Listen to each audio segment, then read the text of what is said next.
तो महाराष्ट्र इंजीनियरिंग प्रवेश प्रक्रिया पर बात करते हैं, जी हाँ। खासकर एकेडमिक ईयर 2025-2026 के लिए। जी हाँ, बिल्कुल।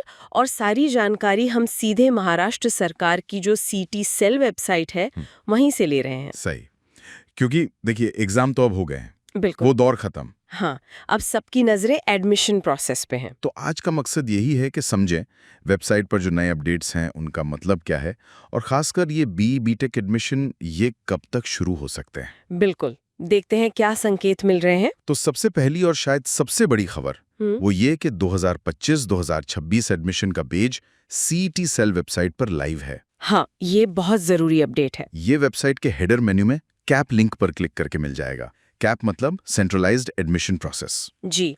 और इस पेज का लाइव होना मतलब ये अपने आप में ही एक बड़ा संकेत है। की तैयारी चल रही है। दोनों पर है। और ये भी देखिए कि कुछ और कोर्सेज के आगे तो न्यू टैग भी आ गया है। अच्छा। मतलब उनके लिए प्रोसेस शुरू हो गया है। जी।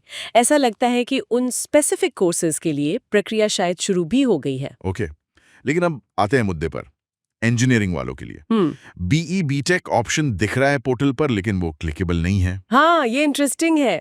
इसका क्या मतलब निकालें? थोड़ा कंफ्यूजिंग नहीं है? नहीं नहीं, कंफ्यूजिंग नहीं। असल में ये बहुत साफ इशारा है। कि जल्द शुरू होगा। बिल्कुल। कि इंजीनियरिंग एडमिशन प्रोसेस बस शुरू होने ही वाला है। ये दिखना पर क्लिक ना होना वाली स्टेज अक्सर लॉन्च से ठीक पहले आती है। अच्छा, जैसे कमिंग सून वाला बोर्ड। हाँ, कुछ वैसा ही समझ लीजिए। और पिछले सालों का पैटर्न भी यही बताता है कि लिंक दिखने और एक्टिव होने में ज्यादा वक्त नहीं लगता, कुछ ही दिन। समझ गया। तो ये एक तरह का काउंटडाउन है। और टाइमलाइन क्या अंदाजा लग रहा है? सोर्सेस क्या कह रहे हैं? सोर्सेज के हिसाब से आंसर की मतलब MHT CET की वो शायद अगले एक हफ्ते में आ सकती है। ओके, एक हफ्ता आंसर की के लिए। और फिर उसके करीब एक हफ्ते बाद एडमिशन प्रोसेस शुरू होने का अनुमान है। तो मतलब दोनों को जोड़ें तो हाँ, दोनों को जोड़कर देखें तो लगता है कि इंजीनियरिंग एडमिशन प्रोसेस जून के पहले हफ्ते में या फिर ज़्यादा से ज़्यादा जून फर्स्ट वीक के एंड तक शुरू हो जाना चाहिए। और इसका सबसे पुख्ता कारण यही है कि वेबसाइट पर वो 2025-26 वाला सेक्शन अब दिख रहा है। जी हाँ, बिल्कुल। अगर तैयारी नहीं होती तो वो सेक्शन लाइव ही नहीं होता अभी। तो ठीक है, समराइज करते हैं। एग्जाम खत्म, सीईटी साइट पर 2025-26 एडमिशन सेक्शन लाइव है कैप लिंक के अंदर। हाँ। बीटेक का ऑप्शन दिख रहा है पर एक्टिव नहीं है, जो इशारा है कि प्रोसेस जल्द शुरू होगा। सही। और टाइमलाइन जून की शुरुआत। मोटा मोटा यही है। बिल्कुल। मतलब आप स्टूडेंट्स को वेबसाइट पे नजर रखनी होगी। एकदम एक्टिव रहना होगा। हाँ। और यहीं पर एक जरूरी सवाल भी आता है मेरे ख्याल से। बताइए। देखिए, ये कैप प्रोसेस सेंट्रलाइज्ड है और जब शुरू होता है तो तेजी से आगे बढ़ता है। हाँ, वो तो है। तो अब जब ये पता है कि कुछ ही दिन में शायद शुरू हो जाएगा, तो ये जो इंतजार का वक्त है, इसका बेस्ट यूज कैसे करें आवेदक? अच्छा पॉइंट है।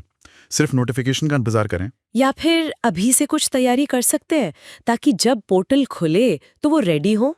जैसे? क्या तैयारी? जैसे कि सारे ज़रूरी documents, caste certificate, domicile, income certificate, ये सब चीज़ें चेक कर ले, तैयार रखें। हाँ, ये तो बहुत जरूरी है।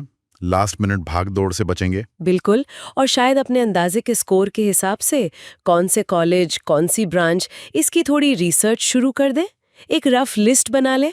ये भी अच्छा आइडिया है, क्योंकि जब ऑप्शन फॉर्म भरने का टाइम आता है तब सोचने का ज्यादा वक्त नहीं मिलता। सही कहा। तो ये सोचने वाली बात है कि इस वेटिंग पीरियड को कैसे प्रोडक्टिव बनाया जाए, क्योंकि थोड़ी सी तैयारी भी आखिर में बहुत काम आ सकती है। बिल्कुल सही। तो भावी इंजीनियर्स तैयारी शुरू कर दें। Hi student, TestVisa is a comprehensive digital learning platform designed to transform how students prepare for competitive exams, offering personalized, intelligent test, study materials and engineering admission counseling across multiple domains.